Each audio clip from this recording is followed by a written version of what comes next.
Hi, good day everyone. This is Mariasa H. Binyan, BEC Vice Coordinator from Nuestra Señora Immaculada Concepcion, Botanical, Barangay Central, Quezon City.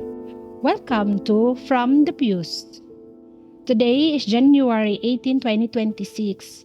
In today's Gospel, according to St. John chapter 1, verse 29 to 34, where John declares that Jesus is the Lamb of God who takes away the sins of the world and testifies that he has heard God himself declaring Jesus as the chosen one, the Son of God. My dear brothers and sisters in Christ, sa Gospel na ito, ang talata o mensaheng makakaantig para sa akin ay ang kordero ng Diyos na nag-aalis ng mga kasalanan ng sanlibutan. Dahil ito ang unang pagkakataon na sinabi ni Juan Bautista si Jesus, ang kordero ng Diyos na nag-aalis ng mga kasalanan ng sanlibutan. Ito'y nagpapahiwatig ng kanyang papel bilang tagapagligtas ng sangkatauhan. At ito'y isang mahalagang deklarasyon ng pagkilala kay Jesus bilang isang Mesiya. Ang imahe ng kordero ng Diyos ay may malalim na kahulugan sa Biblia. Ito ay sumasagisag ng pagpapakasakit at pag-alay ng buhay ni Jesus sa krus para sa ating kaligtasan. At ito'y isang paalala ng kanyang walang hanggang pag-ibig at habag sa atin.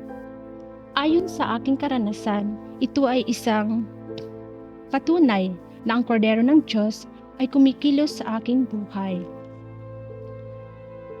Noong buwan ng Hunyo 2025, ako ay dumaranas ng matinding karamdaman.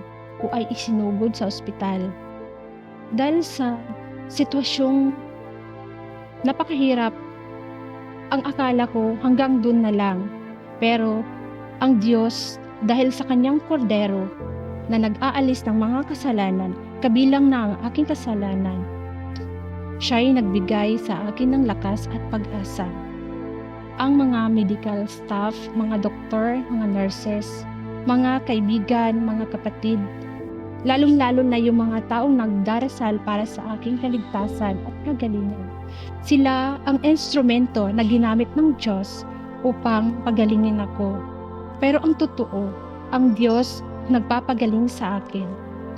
Nung ako'y inoperahan sa total abdominal hysterectomy with bilateral salpingo-oophorectomy o kung tawagin ay TABSO, ito ay isang surgical procedure na kung saan tinanggal ang aking fallopian tube, ovaries, uterus. Sa mga oras na yon, mataimtim na panalangin ang nagbigay sa akin ng lakas at kapayapaan upang makayanan ko ang mga pagsubok na yon. Sa aking karanasan, ito'y isang patutuo na kasama natin ang Diyos palagi at siya'y kumikilos sa iba't ibang pamaraan upang ipakita at ipadama ang kanyang pag-ibig at kapangyarihan.